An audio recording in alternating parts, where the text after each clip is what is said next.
Olá pessoal, hoje vamos falar sobre essa antena da ASUS modelo RT-AC68U.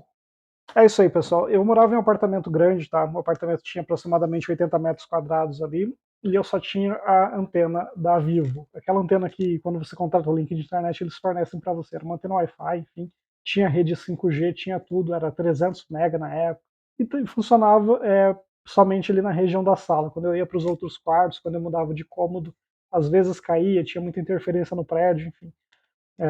Tinha alguns cômodos específicos, como a lavanderia, banheiro, às vezes também não funcionava, o sinal ficava muito baixo, era impossível de usar. E às vezes eu estava numa reunião, estava lendo algum e-mail, alguma coisa, ou eu estava na lavanderia, precisava acessar algum site, ver algum tutorial, e não conseguia, né? Essas coisas não me atendiam naquele momento. E começou a me incomodar muito, eu fiquei basicamente uns 7 meses vivendo dessa maneira, né? Tentando me virar nesses cômodos, mas chegou um ponto que eu falei, cara, não dá, preciso realmente de uma internet melhor. E até eu precisava, na época, passar, acho que um cabo ali para ligar um outro computador meu. Eu estava utilizando também esse computador via USB e não estava legal as conexões que eu estava tendo, né? Algumas reuniões estavam falhando, enfim. E aí eu falei, não, realmente eu vou comprar. E aí era próxima Black Friday, salvo engano ali 2022, 2021, acho que era 2021, porque já tem um ano que eu tenho. Era próximo Black Friday, estava uma promoção, essa antena estava sendo por R$ 700, R$ 720 ali no site da Kabum. Eu fiz a aquisição. Hoje eu até dei uma pesquisada para ver se tinha um site ali. Basicamente ela saiu de linha. Você não encontra ela para comprar mais, somente no Mercado Livre. Mas essa antena, pessoal, é maravilhosa, tá? Então, assim, eu vou falar desse modelo que é o que eu tenho, né? É o que eu posso fazer o review. Mas eu acho que fica para todas essas linhas mais avançadas da ASUS, linhas gamer, que tem algumas tecnologias como iMesh, iProtection e o Range Buster, né? Essas linhas aqui são realmente bem agressivas, né, em questão de funcionalidade. Essa antena aqui, essa caixa, ela tem dois processadores, ela é um dual core, né, então ela tem dois núcleos ali que trabalham para entregar toda essa performance.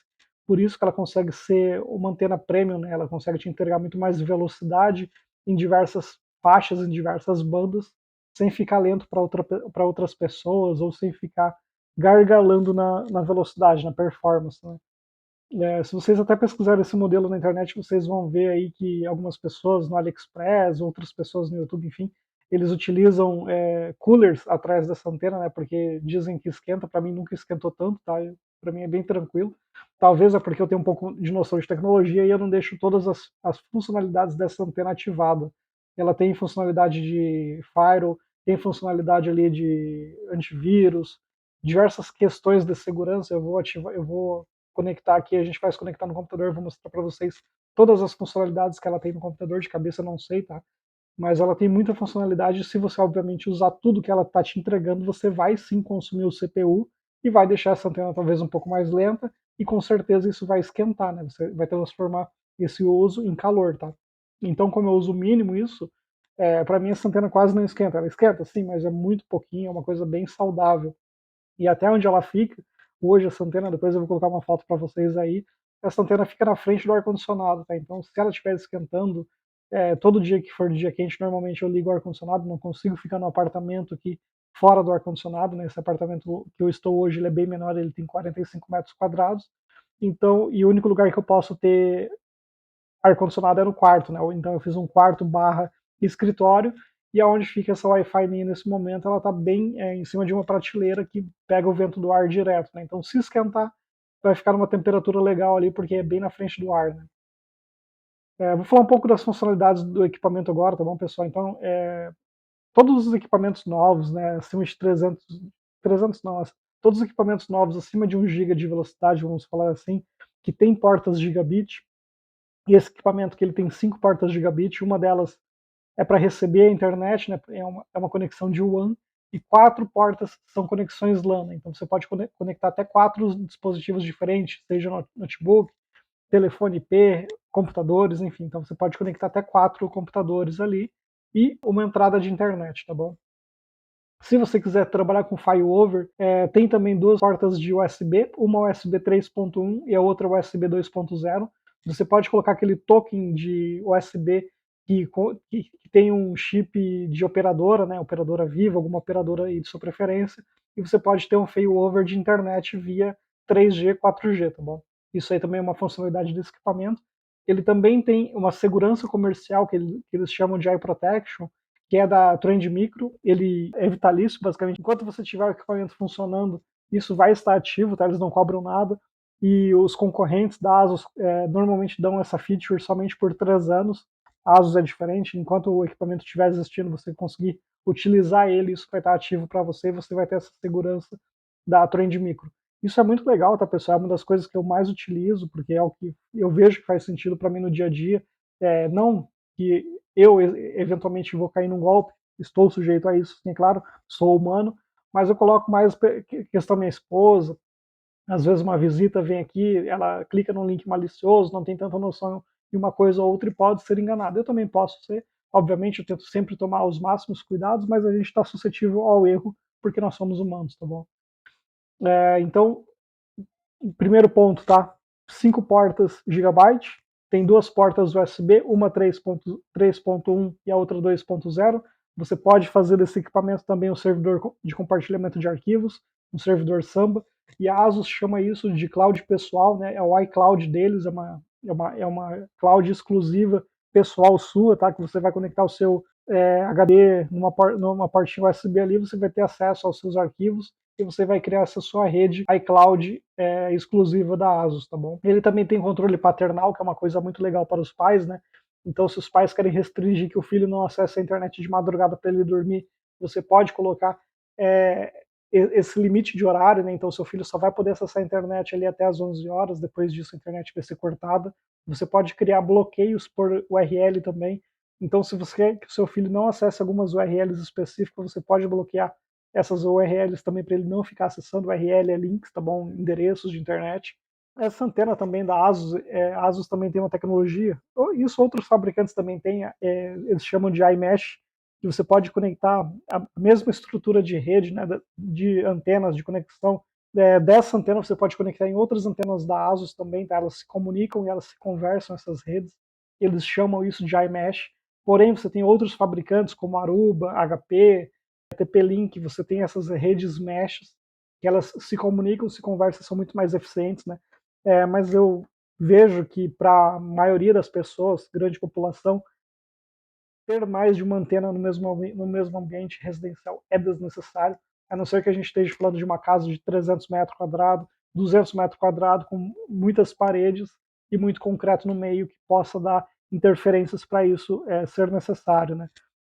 Outro detalhe, tá, pessoal, é sobre a velocidade dessa antena, tá? Então a gente pode chegar a velocidade de até 1900 megabits por segundo. Você consegue trafegar ali na rede 2.4 GHz até 600 megabits por segundo e na rede 5 GHz você pode chegar até 1300 megabits por segundo. Somando os dois, você consegue chegar até 1900 megabits por segundo, que é mais do que 1 gigabyte, que é ofertado hoje no cabo de rede. Então, pela Wi-Fi, você consegue ter uma entrega de qualidade muito melhor nos dias de hoje, né? Eu, igual falei, sou uma pessoa de infraestrutura, eu venho da área de redes, e eu sou o cara acostumado a sempre plugar o cabinho azul atrás do computador. Hoje em dia, a gente tem uma qualidade muito boa na área de Wi-Fi, se você tiver com essas novas antenas, com esses novos dispositivos que aceitam a rede X, né, o protocolo X ali, e eu vou colocar para vocês aí o que eu quero dizer com esse protocolo X, eu vou deixar na descrição também para vocês se aprofundarem, caso vocês queiram. Antigamente a gente não tinha essas tecnologias, a gente estava muito limitado a redes muito inferiores, 64 megabytes, enfim, era muito inferiores. Hoje em dia a tecnologia está muito boa e esse protocolo X ele veio para revolucionar, tá bom? Ele é muito bom mesmo, assim, eu não vejo mais sentido nos dias de hoje com esse tipo de hardware que nós temos, é que a gente pode e até tá acessível, tá? Na época que eu comprei isso aqui eu paguei R$ 700, hoje está muito acessível, você consegue comprar essa mesma caixa, obviamente ela usada por 490, por R$ 500, eu paguei 700 porque estava em promoção, mas o preço normal dele era 1.400, tá bom? Bom, pessoal, chega de falar então e vamos apresentar a antena para vocês, tá bom?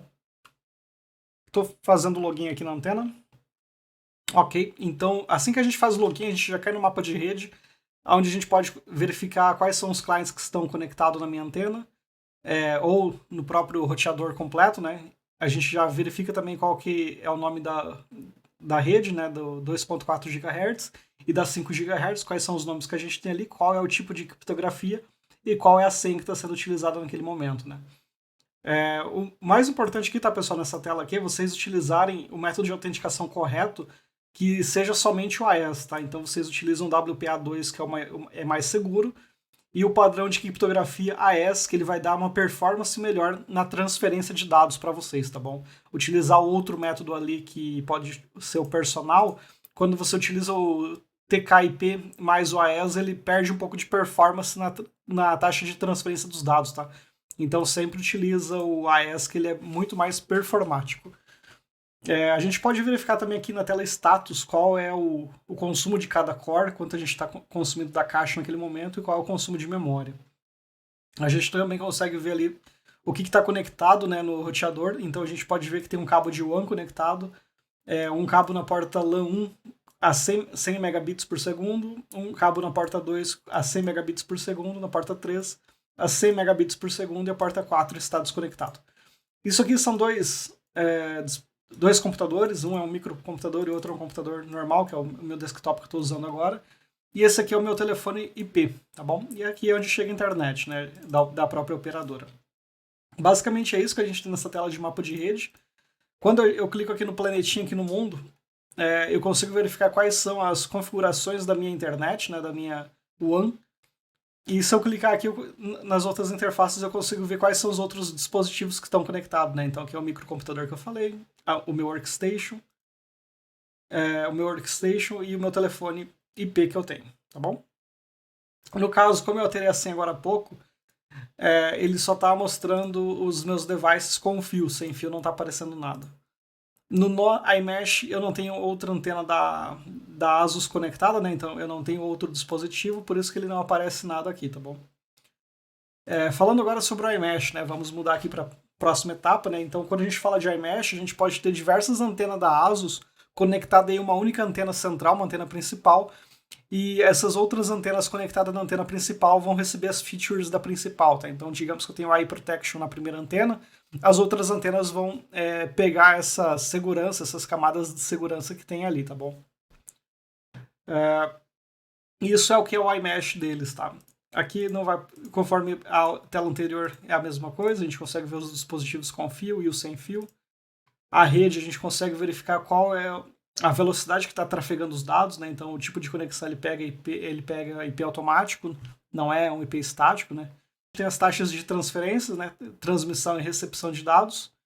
A rede de 5G e 4G, quanto é que está trafegando? No caso, elas estão sem ninguém conectado, então elas não estão trafegando nada, tá bom? A parte de gerenciamento aqui é somente para fazer a gestão do LED, se eu quero que o LED esteja ativo ou não. E a gente também tem uma rede de hóspedes, né? A gente pode ter algumas pessoas que vêm visitar a nossa casa e essa pessoa vai ficar por um período temporário, 2, 3, 4 dias, ou você quer emprestar a sua Wi-Fi para o seu vizinho, você pode adicionar o seu vizinho aqui. Então você vai ali em qual guest você quer colocar ele, em qual hóspede você quer colocar, se você quer que a rede dele seja oculta sim ou não, e qual que é o método de autenticação que ele vai ter, né? Se ele vai utilizar o personal, se ele vai usar o WPA, ou se vai ser aberto sem senha, e por quanto tempo ele vai ter esse acesso. Se você quer limitar a banda dele, então eu não quero que esse cara faça download, que eu não quero que ele ferre minha internet. Eu vou dar para ele somente 5 megabits por segundo. Então esse é o limite máximo que ele vai poder trafegar, tanto de upload quanto de download quanto de upload, tá bom? E se ele pode acessar a intranet, que é a sua rede interna ou não, né? Ele pode acessar toda a minha rede, ele pode ver os outros computadores que tem na minha rede. Aí você ativa se ele pode enxergar sim ou não. Por segurança, a gente nunca deixa isso ativo, tá bom, pessoal? Beleza, passando ali a parte de hóspedes, a gente tem aqui o famoso Eye Protection da ASUS, que essa antena possui.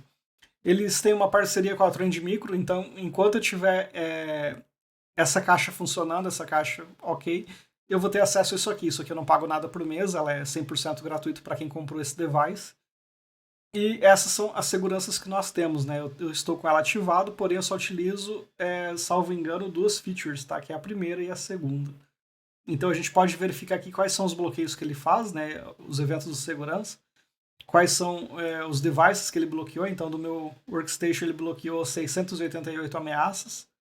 E dos outros devices um pouco menos, né? Isso aqui deve ter celular, enfim, outras coisas que ele entende que é malicioso e ele faz o bloqueio, tá? Então, esses aqui são os sites que ele entendeu que precisava bloquear e fez os bloqueios, tá bom?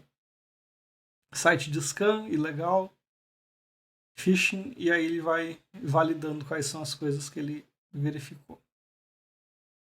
Isso aqui é bem legal, tá, pessoal? Porque às vezes a gente acaba clicando numa pesquisa do Google, joga por algum redirecionamento, tu vai fazer algum download ali, e ele te manda para uma página perigosa, né?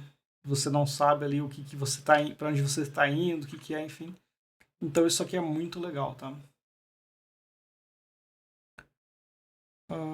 A segurança de 2 vias eu não utilizo, tá? Porque eu entendo que eu não devo receber nenhum ataque de DOS.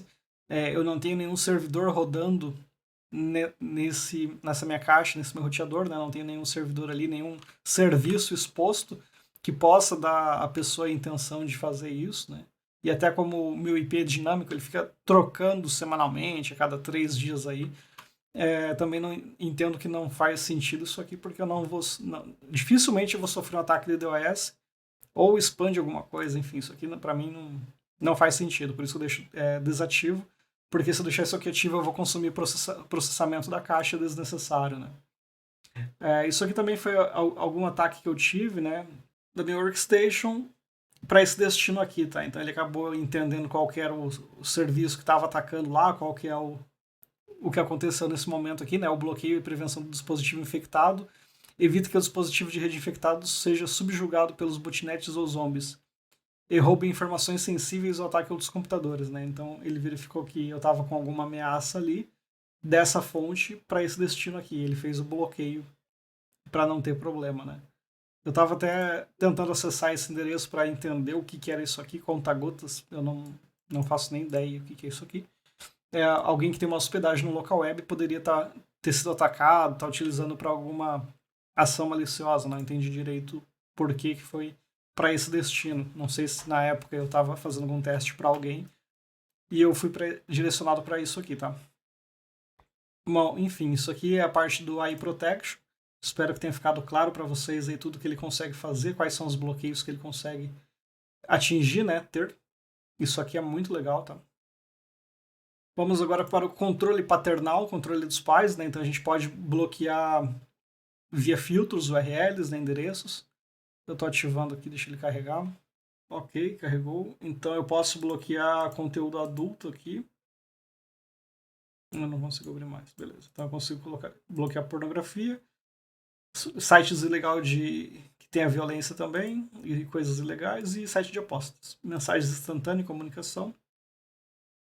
Possivelmente isso aqui ele deve ter uma lista de URLs própria, né? Ele já deve ter alguma lista própria ali e ele faz alguns bloqueios baseado em lista.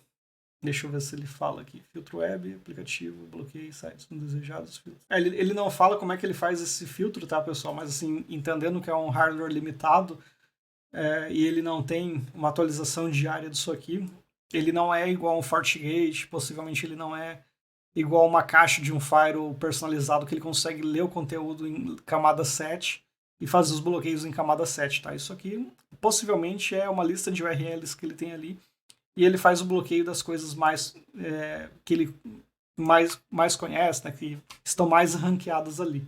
Transferência P2P possivelmente deve ser alguns bloqueios em questão de porta. Ele deve bloquear algumas portas aqui.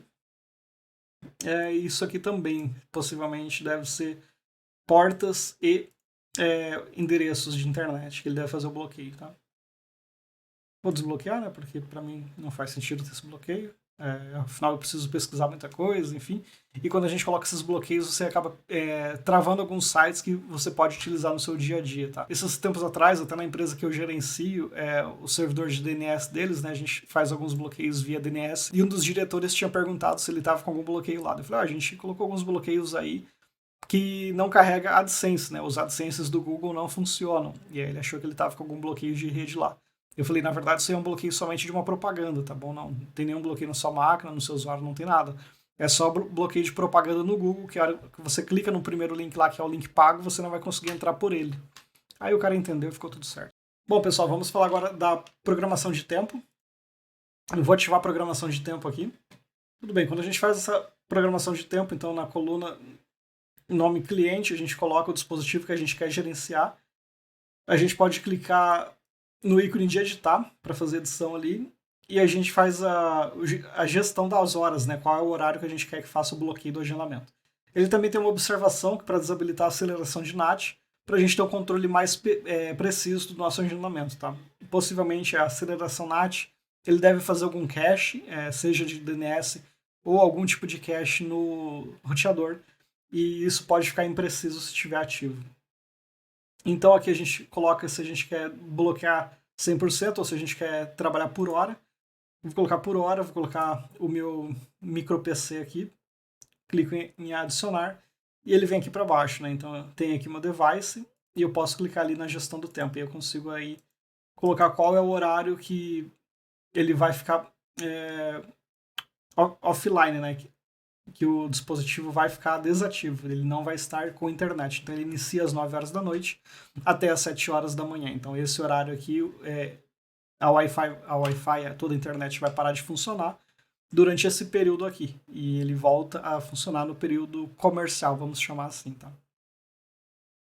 Isso aqui basicamente é a nossa gestão dos devices, né? A gente pode também colocar final de semana, que das 10 horas da noite até as 8 horas da manhã vai ficar bloqueado no período da madrugada, no turno madrugada ali. Isso aqui é muito interessante quando a gente tem criança em casa, né? Às vezes a criança não consegue dormir, fica mexendo no celular. Hoje em dia é muito comum todo mundo ter celular. E às vezes a pessoa não percebeu o tempo que fica ali, né? Acaba perdendo o sono, enfim. E é isso, pessoal. A parte de controle dos pais é essa. Basicamente é isso. Vamos ali para a parte agora do QoS adaptativo. QoS adaptativo, QoS é prioridade de pacote, tá? Então a gente vai definir quais são os pacotes que vão ser prioritários na nossa rede. A gente pode ter prioridade de voz, prioridade de vídeo, prioridade de transferência de arquivos, navegação. Deixa ele carregar aqui, a gente vai clicar. Então tá, a gente está aqui agora no nosso QoS, então os mostradorzinhos eles estão funcionando por megabit por segundo, tá? Eles estão mostrando nessa faixa. Como eu não estou quase tendo nenhum consumo de internet nesse momento, ele está bem zerado, tá? O tráfego que a gente está tendo nesse momento é ínfimo, eu só tenho o telefone IP que às vezes fica mandando registro, recebendo algum option ali, algum pacote de dado por ele. Isso aqui também são algumas validações, possivelmente do meu OneDrive, Mega Upload, algumas plataformas que ficam fazendo checagem em tempo real, né? Por isso que a gente vê uma taxa de transferência tão baixa. E aí aqui ele mostra os contadores, né? Eu vou fazer um download aqui, vou acessar o site do Ubuntu e vou fazer um download da ISO do Ubuntu para a gente ver. Olha lá, eu já estou começando a navegar no site, ele já começa a subir um pouquinho. Vou iniciar o download agora, tá? Cliquei aqui no botão download, deixa eu ver se ele iniciou, ainda não. Clica aqui. Beleza, agora ele vai começar a baixar automaticamente. Tá baixando, ok. A gente já pode ver subindo então o download, tá? Ele já está ali baixando a 7 megas por segundo. A gente pode ver o download sendo realizado aqui, tá, pessoal? Possivelmente ele tem uma limitação do lado desse endereço. Ele tá limitando a 900k. Talvez aí chegue a 1 mega no máximo. E o download está sendo feito. Isso aqui ele está mostrando megabits por segundo, né? Então a gente está trafegando 8 megabits por segundo e aí fazendo as conversões para megabytes ou para kbytes, ele cai para 900k. O detalhe, tá? O KB é maiúsculo e aqui o KB, se tivesse o KB aqui, seria minúsculo. Por isso que você está vendo o B minúsculo, que é bits e não bytes, é bits. E aí quando a gente olha aqui, o B maiúsculo, porque são bytes, tá? A taxa de conversão é um pouco diferente. Um pouco diferente não, né? Ela é diferente. Bom, é isso, então deixa eu cancelar aqui, não preciso fazer, é só para demonstrar os contadores ali alterando, né? Então a gente consegue dizer qual é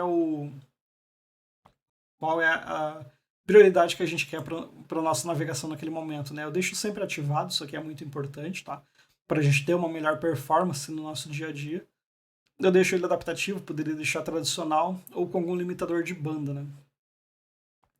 Como o meu uso no dia a dia ele varia muito, para mim faz mais sentido deixar ele customizado. Tá? E aí aqui em diversos momentos eu posso estar jogando algum jogo, posso estar tendo uma transmissão de vídeo, né? Então eu posso em determinado momento querer ter uma prioridade no meu YouTube, na Twitch TV que eu estou vendo alguma coisa em algum momento, ou eu posso estar em uma ligação telefônica e eu preciso de prioridade nessa ligação telefônica, né?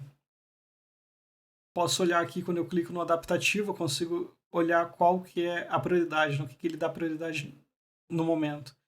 Então, a minha primeira prioridade é arquivos de trabalho, né? Então é VoIP, mensagens instantâneas, e-mail é o que tem prioridade. O segundo ponto aí é jogos, né? Como não é a todo momento que eu estou jogando, e se eu nem estiver jogando, isso aqui não vai estar sendo consumido. Então ele cai para a terceira prioridade, né? Que aí são sites de estudos. Quarta prioridade aí é Netflix, Spotify, são streamings aqui.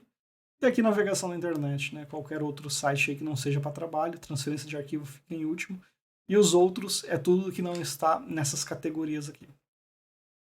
Para mim isso aqui faz muito mais sentido. Basicamente o meu computador é muito mais focado em trabalho, né? Então para mim o VoIP é muito importante, né? Tu ter uma qualidade de conversação via áudio, isso é muito importante. Mensageiros ali também é super importante. E aí cai as outras prioridades, né? Histórico web. Histórico web eu não utilizo, eu deixo desativo.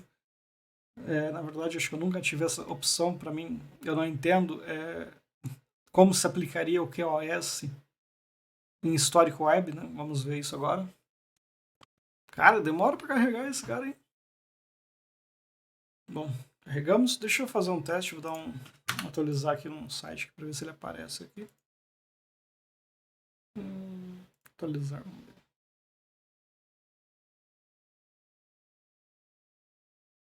Não aconteceu nada. Vou abrir o YouTube aqui pra gente ver o que acontece. Atualizar, né?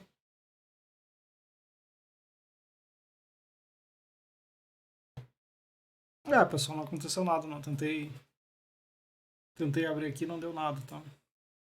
Velocidade de internet. Então aqui a gente consegue fazer um teste de performance para entender qual é a velocidade que a gente tem nesse momento, né? Eu fiz um teste no dia 4 de julho de 2022. Vamos fazer um teste agora aqui para ver o que acontece. Ele já mudou ali o ponto, né, mais próximo, então é Ibiporã, eu estou em Londrina nesse momento. O meu download foi a 200 MB e o meu upload a 60 MB por segundo. Eu tive uma latência de 5 milissegundos e o meu jitter, né, que é a variação, é de 1 milissegundo. Então tá excelente a internet, tá super estável. Nessa época aqui que eu fiz esse teste, pessoal, eu estava utilizando a internet da Vivo. Tá? A gente pode até olhar que o download ele foi bem próximo ali da realidade do meu outro teste, só o upload que tem uma diferença enorme. Né? E o meu jitter também mostrou, na época, que a minha conexão era muito mais estável. Hoje eu moro num condomínio de 13 blocos, na época eu morava num prédio de uma torre só, ele era mais estável, hoje ele tem uma variação maior. Nessa época aqui embaixo, eu recebi uma fibra ótica dentro de casa, né, no meu próprio apartamento eu recebi uma fibra, e hoje isso chega para mim via um cabo coaxial da internet da NET, que é a Claro, aqui em Londrina. Tá bom? Mas a qualidade é razoavelmente boa, às vezes dá uma oscilação. Ele realmente, eu percebo que tem um jitter maior, ele tem uma oscilação entre os pacotes, entre os pings mais alta, né? Ele não é tão estável, mas funciona. Então tá, repassando aqui, deixa eu ver se eu desativei. Ah, não desativei, ficou ativo. Agora ele começou a capturar aqui, então, os meus pacotes, né? Quais são os históricos da internet, quais são os sites que eu estou navegando, né? Então ele começou a pegar um monte de site que minha máquina navegou, né? Muita coisa aqui é aplicativos que estão abertos. Isso aqui é do OneDrive que eu utilizo, enfim, bastante coisa aí, site aberto aí que eu tenho, e ele foi capturando, né? Isso aqui é bem legal. Isso aqui, o CyberDuck é uma ferramenta que faz validação de DNS, né? Para IP dinâmico, ele converte o IP dinâmico para um DNS para mim poder acessar remotamente essa máquina. Mas tá aí, enfim, tá funcionando também o histórico da web, legal. Vou deixar desativo para não consumir o processamento da máquina desnecessariamente. Para mim isso aqui é uma coisa que não faço uso no dia a dia, né? Não preciso de ter esse histórico ativo, isso aqui vai estar consumindo processamento se eu deixar ativo. Esperar ele desativar totalmente aqui. Perfeito. Voltando ali, isso aqui, então eu já falei um pouco sobre a customização, já mostrei para vocês ali como é que funciona a customização. Mostrei aqui o monitor de largura de banda, né?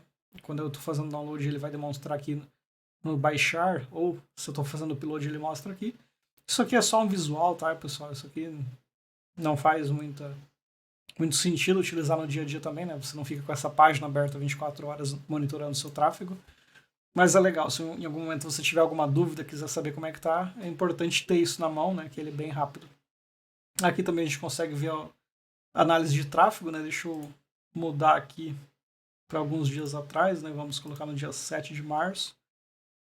Ele não está mostrando nada, aparentemente. Apps. Acho que deve estar vazio esse histórico aqui. Agora que eu vi, tá desativo. Eu também não utilizo isso aqui.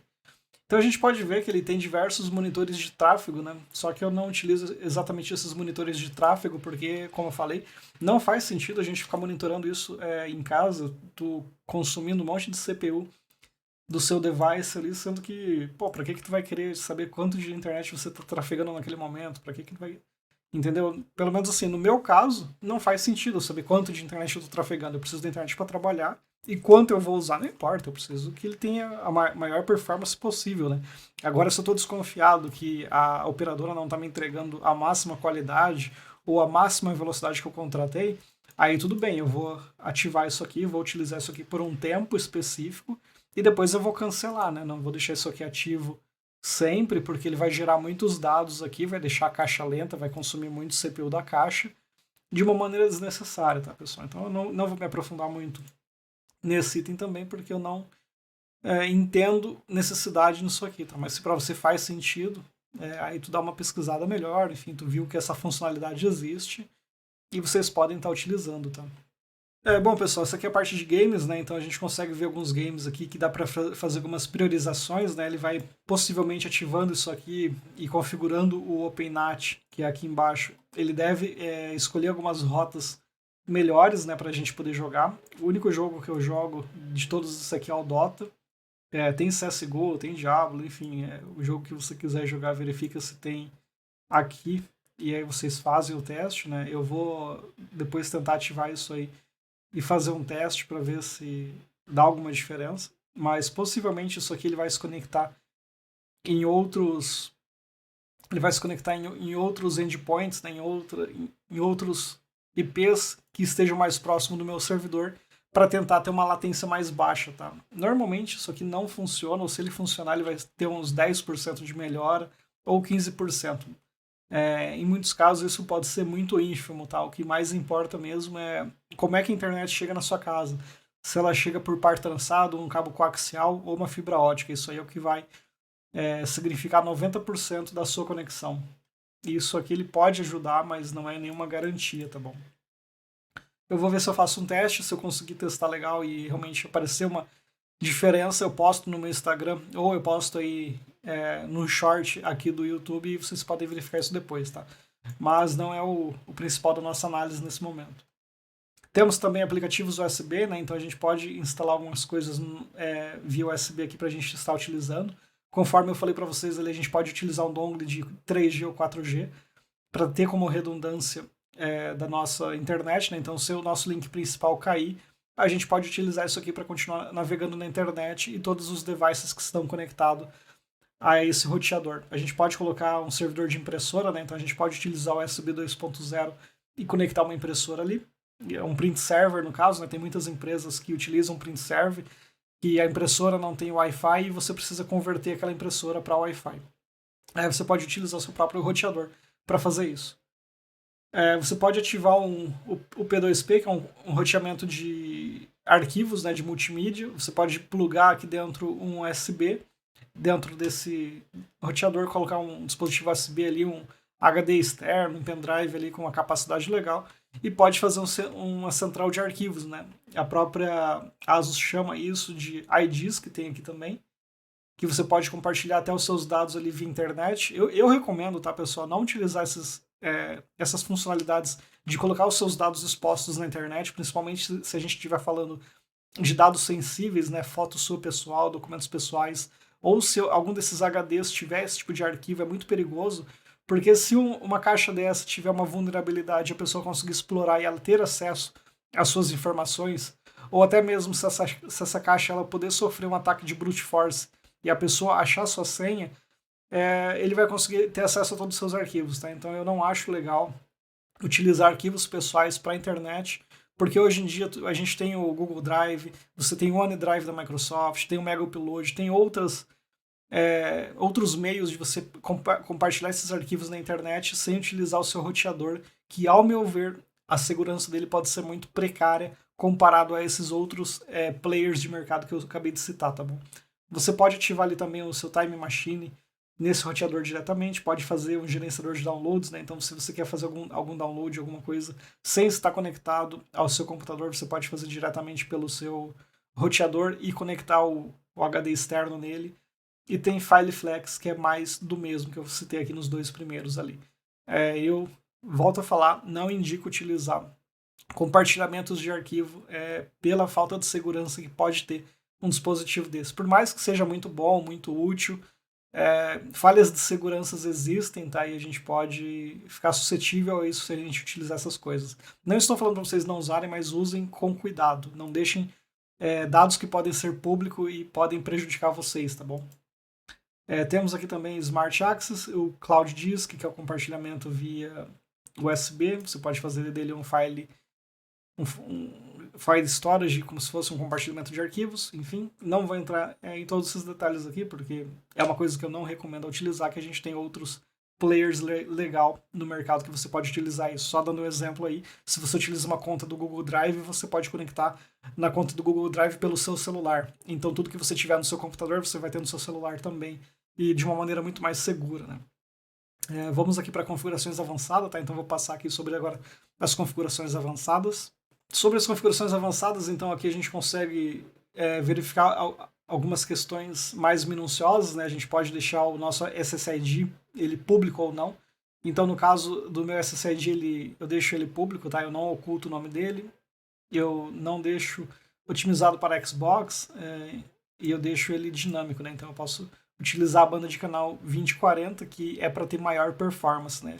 O indicado, quando a gente tem uma caixa, um roteador inteligente desse, é deixar tudo que for possível no automático, que ele vai fazer a melhor gestão, tá? Lembrando aqui do método de autenticação, a gente sempre utiliza AES para ter uma melhor eficiência na transferência de dados, tá? Ele é mais eficiente quando utiliza o AES. WPS é a segurança, quando a gente vai na sua antena, clica no botãozinho ali, ele sincroniza. Isso aqui também a gente sempre deixa desativado por questões de segurança, tá? Deixar isso aqui ativado, você pode sofrer um ataque na sua rede também, e as pessoas conseguem descobrir a sua senha pelo WPS, tá? Se o seu dispositivo for vulnerável, a pessoa vai conseguir acessar a sua rede Wi-Fi, então por esse motivo a gente deixa desativado isso aqui também, pela falha na segurança que essa criptografia pode ter. WDS a gente não utiliza, isso aqui é para quando você quer conectar mais antenas à sua própria Wi-Fi, né? Se eu quiser conectar uma outra antena aqui, eu preciso utilizar o WDS, eu não uso isso também no momento. Filtro de MAC também não utilizo, a gente pode ativar o filtro de MAC e aí você só vai conectar na sua antena os dispositivos que você quiser. Então digamos que, poxa, eu tenho o meu iPhone lá, eu quero que só meu iPhone se conecte ao Wi-Fi. Mesmo a pessoa sabendo a senha, ela não pode se conectar no Wi-Fi. Então você vai lá e coloca o MAC address do seu iPhone, que somente ele vai poder se conectar aqui. Configuração de radius é quando você tem um servidor de autenticação próprio para essa finalidade, né? Em uma estrutura de casa, caseira, né? Eu creio que ninguém vai utilizar um servidor de radius, somente numa empresa. Isso aqui é uma coisa muito específica, né? A gente tem aqui mais algumas configurações mais profundas da nossa Wi-Fi, então a gente pode ativar aqui o WMM para deixar o sinal mais forte. Enfim, tem outras configurações aqui que a gente pode configurar. Eu não uso nada disso, deixo tudo padrão também, tá, pessoal? Lá que eu falei, eu não vejo necessidade de configurar algumas coisas tão profundamente assim. E a gente pode fazer uma lista de bloqueios de roaming. Roaming é quando você transita de uma antena para outra, né? Então, se você quiser que a pessoa não consiga se conectar nessa antena, ela está vindo de uma outra rede, e nessa rede ela não pode se conectar. Digamos que eu tenho uma empresa grande e ela tem 3 antenas da ASUS. 2 antenas estão na operação e na sala da diretoria tem uma antena, só que eu não quero que ninguém consiga se conectar na sala da diretoria. Por mais que seja o mesmo SSID, o mesmo nome e a mesma senha, quando a pessoa se chegar perto da sala da diretoria, eu quero que ela não consiga se conectar àquela antena. Então eu faço o bloqueio aqui. Por que a gente utiliza isso? Tá? Exatamente usando o mesmo contexto ali da operação. As pessoas que estão lá na operação estão navegando, estão trabalhando lá, e o diretor vai ter uma antena dedicada para ele. Quando a gente coloca todas as pessoas em uma mesma antena, então as pessoas que estão na operação vão para a sala da diretoria. Se elas começarem a utilizar muito a sala da diretoria, essa conexão da diretoria vai começar a ser particionada, e aí o próprio diretor, a pessoa que está ali, ela pode ter essa limitação de banda, ela pode ter uma rede mais lenta, uma conexão mais lenta, a conexão pode ficar desagradável para o diretor, então você pode querer utilizar essa lista de bloqueio de roaming exatamente para isso, para as pessoas não ficarem se conectando e uma antena que você não quer que seja prejudicado a qualidade ali, tá bom? Isso aqui são configurações mais comuns, né? A gente define qual é o nome do nosso dispositivo, o nome do nosso roteador, qual é o endereço IP que ele vai se conectar, né? No caso, a minha rede aqui é o 92.168.1.1. Máscara de rede é 1/24. O servidor de DHCP, qual que é a faixa de DHCP que eu quero distribuir, está aqui, o tempo de concessão que ele vai ficar ativo para as máquinas, né? E se eu tenho alguma coisa reservada ou não, né? Então aqui eu já tenho um endereço reservado para o meu mini PC.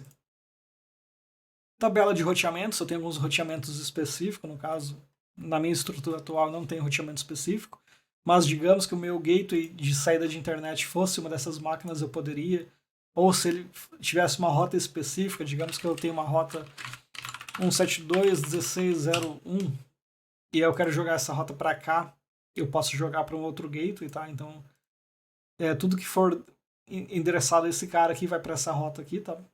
Eu poderia fazer esse tipo de coisa também. Não é meu caso, mas é importante vocês saberem que vocês podem adicionar rotas nesse tipo de antena também, né? Nesse tipo de roteador. Temos IPTV, não utilizo essa funcionalidade, tá? Já estudei muito pouco sobre IPTV, eu não sei nem para que é utilizado isso aqui.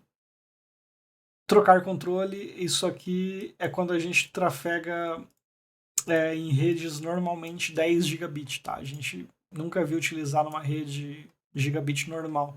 Isso aqui quando a gente está falando de tráfegos muito grandes, placa de internet 10 gigabit, coisas muito altas, né? Isso aqui ele aumenta muito a performance, porém você tem que ter um throughput suportado muito grande, tá? Se você ativar isso aqui e o seu throughput de internet for 100 MB, 1 GB, possivelmente você pode acabar prejudicando mais a sua internet, a sua transmissão do que ajudando. O Jumbo Frame ele deixa os seus frames de pacote que é enviado de um lado para o outro maiores, tá? Digamos que hoje ele tem uma limitação, eu não sei qual é o tamanho, mas se você tiver alguma dúvida e quiser se aprofundar sobre Jumbo Frame, o que significa, dá uma pesquisadinha nisso aí, por favor. Temos aqui também a configuração de WAN, então a gente pode configurar como é que a gente quer a nossa WAN, se ela vai ter um IP estático, se a gente pega um IP estático da operadora, ou se a gente pega um IP estático do nosso modem da operadora, né? Ou se ele é um IP automático, manual. No meu caso aqui ele está como manual, tá? Eu utilizava até esses dias atrás ali PPPoE, porém eu vi que não estava tendo benefício. A operadora da Claro, na região onde eu moro, ela bloqueia a porta 80 e outras portas, então eu entendi que não fazia sentido utilizar o PPoE, porque todas as funcionalidades que eu queria utilizar são bloqueadas. Então eu acabei desistindo de utilizar PPoE, acabei desistindo de usar o modem da operadora como bridge, e por isso deixei automático aqui e eu voltei para o padrão normal, tá bom? Podemos configurar servidores de DNS, tá? Eu utilizo servidores de DNS safe, seguros, né? Então tudo que for ataque, spyware, enfim, ele já vai ser bloqueado no meu DNS, ele não vai nem carregar para minha página. E sendo que o meu roteador da ASUS, vocês viram ali também que ele já fez alguns bloqueios, né? Que passou alguma coisa. Temos algumas outras funcionalidades aqui que eu também acabo não usando, não vou passar nessas configurações. Temos o Dual WAN que eu tinha citado para vocês, que a gente pode ativar o Dual WAN. Qual que é a minha WAN principal? É o cabo da operadora. E o meu WAN secundário pode ser USB, conforme eu tinha falado para vocês. E eu posso ativar ali o failover, né? Que se caso o primeiro link cair, o segundo link vai suportar a conexão e todo mundo vai trafegar pela internet USB. O que eu entendi do failover utilizando essa opção aqui, permitir retorno de falha? Ele vai ficar validando quando é que o link principal volta. Assim que o link principal retornar, voltar a funcionar, ele volta a ativar essa interface, senão essa interface vai ficar desativada e ele vai ficar navegando somente pela segunda interface, tá? Isso aqui é isso que essa opção aqui faz. Ele vai ficar validando. Quando a WAN primária é detectada com uma conexão de internet ativada usando o cabo físico, 4 vezes contínuas. Ele vai ficar validando até a internet voltar no cabo principal, tá bom? E ele fica fazendo testes a cada 5 segundos, fica validando se está ativo ou não. E quando a WAN falhar, ele vai validar se falhou por 12 vezes contínuas. Então, possivelmente, são 5 segundos de 12 vezes. Então, isso aqui vai dar 1 minuto. Né? Se a gente estivesse falando de 10, seria 50 segundos. 12 vezes é 1 minuto. Vai ficar 1 minuto sem internet, depois ele vai chavear para a WAN secundária e vai voltar à sua internet. Monitor de rede, você pode utilizar uma consulta de DNS ou um ping para algum endereço, né? Então você escolhe qual é o alvo que você quer. Ele vai disparar um ping lá e se responder, ele vai entender como ativo ou não, né? Se está ativo o seu link de internet ou não. Para a internet. Eu poderia também utilizar um cabo de rede. Eu podia ter 2 operadoras distintas e utilizar uma das portas LAN ali para configurar como a outra internet, né? A outra operadora que eu estivesse utilizando. Digamos, na minha principal está o meu link da Claro, que é um link de 300 MB ou 500 MB, não sei nem quanto está contratado. E aí a minha WAN secundária podia ser um outro link ADSL, um par metálico conectado ali somente para suportar uma queda no link principal, para mim não ficar 100% sem internet. Isso é muito legal, tá, pessoal? É muito raro de encontrar isso aqui num roteador caseiro, assim, não, uma aplicação mais residencial.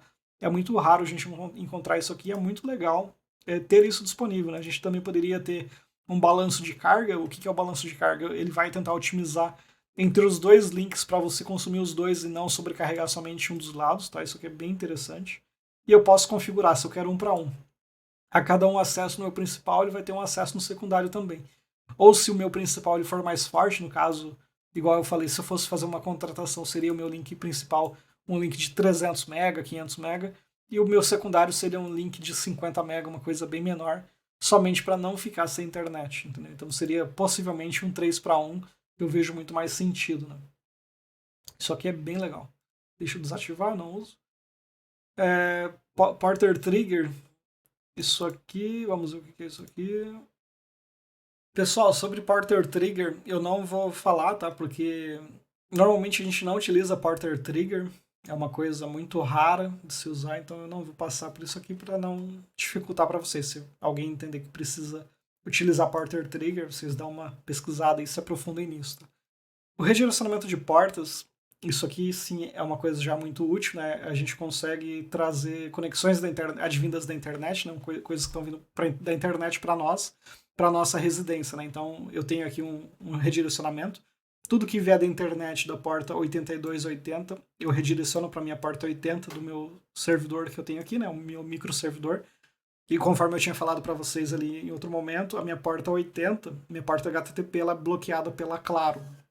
Então, para mim, entre aspas, burlar esse bloqueio, eu utilizo a porta 8280, que não é uma porta padrão para HTTP, e eu faço o redirecionamento para minha porta interna, que é a 80. Então, esse meu servidor aqui, ele responde na porta 80. Porém, quando eu venho da internet, eu preciso digitar 8082. Ele faz esse nateamento aqui, esse redirecionamento de portas, eu consigo acessar o meu dispositivo, tá bom? Eu vou até, inclusive, desabilitar isso aqui, pois eu não estou mais trabalhando com isso. E aí eu posso deixar ativo por engano e alguém pode acabar atacando minha rede. Né? Isso aqui é até importante eu ter feito essa revisão, apesar de eu já ter muitas políticas de segurança, né? E esse dispositivo ele não está rodando nada de grave, enfim, nada de específico, né, que possa ser atacado, mas é importante a gente tomar cuidado com o que a gente deixa ativo. E aí, do jeito que estava ali anteriormente, tudo que viesse da internet da porta 8280 ia bater na minha porta 80 naquele meu dispositivo, tá? Se você tem algum servidor, alguma coisa que você quer compartilhar, deixar exposto ao mundo, é aqui que você faz esse redirecionamento de portas e você direciona para qual dispositivo você quer, né? Para qual servidor de endereço IP interno você vai querer direcionar aquilo. O DMZ, diferente do redirecionamento de portas, o DMZ ele abre todo o seu dispositivo, tá? Então, digamos que eu tenha um dispositivo aqui na rede 247, que é o meu microcomputadorzinho ali. Se eu quiser deixar 100% das portas dele expostas na internet, eu faço essa configuração, eu ativo esse DMZ, e ele vai deixar todas as portas do meu servidor público, tá? Desse meu servidor interno. Então, como é que funciona essa conexão? Deixa eu pegar um link na internet aqui para demonstrar para vocês. Essa imagem aqui, tá? Ela representa melhor o DMZ.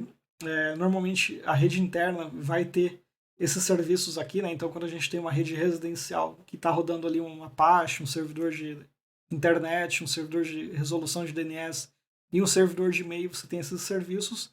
E para você poder deixar exposto para o mundo, você cria uma DMZ, né? Então, você pega o IP desse servidor, tá? Isso aqui vai ser um servidor único, né? Que ele vai ter essas 3 serviços, você vai escrever o IP do servidor ali, né? Conforme eu fiz ali, o 92.168.1.247. E aí, quando você criar essa DMZ, a pessoa vai ter acesso a esses serviços separados, né? Então, isso aqui, o serviço HTTP ele roda na porta 80, o DNS roda na 53 e o SMTP roda na 58, eu não lembro agora de cabeça. SMTP roda na porta 25 ou na 587, tá? Por padrão, seria mais ou menos essas 2 portas aí. Então, nós teríamos a nossa DMZ, esse apontamento aqui, e aí ele responderia... Eu não consigo colocar 2 pontos aqui para demonstrar para vocês. Deixa eu abrir o bloco de notas. Então, o que é o DMZ, tá, pessoal? O DMZ é quando a gente quer compartilhar o endereço interno nosso para a internet. No caso, essa aqui é uma demonstração do DMZ. Utilizando o exemplo que eu fiz ali, seria a gente ter uma porta 80 exposta para o mundo, né? Então, quando a pessoa digitar o meu endereço externo, ela vai cair no meu apontamento interno e nos outros apontamentos nos meus outros apontamentos também. Se eu estivesse utilizando o redirecionamento de porta, eu teria que fazer apontamento por apontamento, né? Então eu ia ter que ali nas regras criar essa regra manual, ia ter que na segunda regra criar a segunda regra manual, teria que ir na outra e criar a terceira regra manualmente. Quando você faz um DMZ, você pega todas as portas que existem no seu servidor, elas estão expostas, e ele vai jogar isso para a internet sem filtro nenhum. Então, o redirecionamento de portas ele é uma coisa mais segura, tá? Você só está liberando o que você realmente tem consciência que deveria ser liberado. Quando você coloca o DMZ, tu joga a máquina inteira para a internet e você não sabe o que está sendo exposto para a internet, tá? Então, assim, utilizar DMZ só para quem tem conhecimento do que realmente quer deixar disponível na internet, porque você pode disponibilizar coisas ali que você não compreende que está sendo disponibilizado para as pessoas, tá bom? DNS dinâmico é para você deixar o seu IP público, tá? Então, digamos que você quer criar um nome para você poder utilizar, né? No caso, a ASUS ela me dá a possibilidade de utilizar o domínio deles, né? Eu posso criar meu subdomínio Goldwar, que é uma coisa que eu usava. Consigo me conectar no meu roteador daqui de casa ou nas portas que eu deixei liberadas tanto no DMZ como no redirecionamento de portas, tá? Sobre o NetPass Trophy, a gente não vai falar, tá, pessoal? Eu acabo não utilizando isso aqui também. Ele tem algumas coisas que estão ativas, mas eu sempre deixo padrão, eu não uso isso aqui.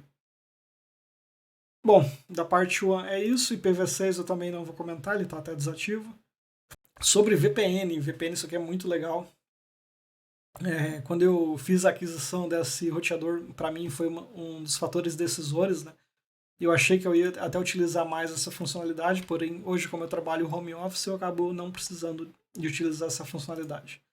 Mas a gente pode vir aqui e configurar um servidor VPN, né? Então a gente pode criar um servidor para a gente se conectar na nossa rede interna, né? Rede de casa, digamos que você vai fazer um trabalho remoto, você vai viajar, vai ficar alguns dias fora, e você precisa se conectar na sua rede de casa, acessar o seu servidor ali, acessar os seus arquivos, alguma coisa dentro da sua estrutura, e você quer ter um ambiente mais seguro, né? Isso aqui, diferente dos compartilhamentos iCloud que ele faz, isso aqui é uma coisa muito mais segura, tá? Porque quando você cria um servidor de VPN, você tem que ter um certificado, tem que ter uma senha segura, isso aqui é uma coisa muito mais complexa de se acessar.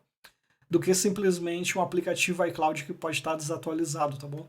O OpenVPN ele é bem melhor em questão de segurança. Então, o que acontece com o OpenVPN? Você fecha uma conexão de VPN, uma Virtual Network Private, com a sua residência, e você tem um fluxo, um túnel de tráfego de dados ali seguro. A partir desse tráfego, desse túnel, você coloca dentro dele o que você quiser. Então, quando você fecha o túnel, você vai se conectar no seu roteador, e tudo que o seu roteador tiver acesso, você consegue enxergar a partir dali, se não tiver nenhum bloqueio de firewall, né? E eu posso me conectar também a um outro servidor de OpenVPN utilizando esse meu serviço aqui. Até uma sugestão futura, eu vou fazer um vídeo conectando essa minha antena da ASUS e um servidor de pfSense, tá? Eu vou subir um servidor de pfSense, vou fazer uma aula sobre isso, e quando eu fizer essa aula sobre isso, eu vou pegar esse roteador da ASUS e vou conectar nesse servidor de pfSense. Por enquanto é isso, vamos passar rapidinho aqui pelo Firewall. O Firewall também eu não utilizo nada, tá? Ele deve estar tudo desativo aqui. Ele está ativo, mas não serve para nada. Não tem nenhuma policy aqui. Filtros de URL também não tem, está desativado. Mas é importante vocês saberem que essas funcionalidades elas estão disponíveis nessa caixa, né? A gente pode também ter alguns filtros via IP e definindo agendas de horário, né, com início e fim para cada item, tá bom? Também não utilizo. A administração da caixa, o que eu estou utilizando, né? Então eu estou utilizando ele no modo roteador sem fio e no modo roteador iMesh, que é o padrão dele, né? Deixa eu ver aqui em cima. Nós temos aqui também a parte de sistema, qual que é o login que eu estou utilizando, a senha. Ele não mostra a senha por questões de segurança, ele habilita um CAPTCHA para ver se realmente é uma pessoa humana que está ali. Ele deixa eu conectar o dispositivo USB, né? Então ele fala se o HD externo que está conectado nele pode hibernar e qual é o tempo de segundos que ele hiberna esse HD se não tiver uso, né?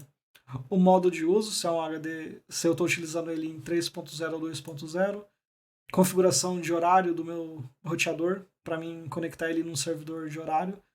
Ele faz verificações para ver se o dispositivo está ativo ou não, né, via ping ou via consulta de DNS. Ele faz também o logout automático, então se eu parar de mexer na minha caixa, ele vai me deslogar depois de 30 segundos de inatividade. Eu posso ativar um agendamento de reinício do equipamento, né? Se eu quiser que a minha caixa, o roteador fique reiniciando de tempos em tempos, eu posso ativar. Posso ativar SSH, posso ativar Telnet. Aqui ele demonstra alguns logs do sistema, né? O que está acontecendo na caixa, quando ela foi reiniciada, a associação de dispositivos, enfim, ele demonstra tudo ali. Se ele fez alguma alteração nas portas, não, nos channels da Wi-Fi. Enfim, ele tem uma série de configurações aqui. Nossa, eu já falei, enfim, um monte de vezes nesse vídeo. Pessoal, é isso. Chegamos ao final. Aqui ele vai mostrar mais logs, tá, sobre tudo. Quais são os dispositivos conectados, a tabela ARP que tem, tabela de roteamento, quais são os roteamentos internos que eu tenho, encaminhamento de portas. E aqui são todas as conexões abertas nesse momento. Ferramentas de rede são ferramentas de teste, né, para fazer um ping, um tracer, um NSLookup, netstat para ver todas as portas que estão abertas, todas as conexões que estão funcionando naquele momento, e eu posso despertar algum dispositivo, né, eu posso ligar algum dispositivo a partir do meu roteador. Pessoal, é isso, o vídeo ficou bem extenso, essa caixa ela tem muitas funcionalidades, eu acabei também me alongando em algumas questões.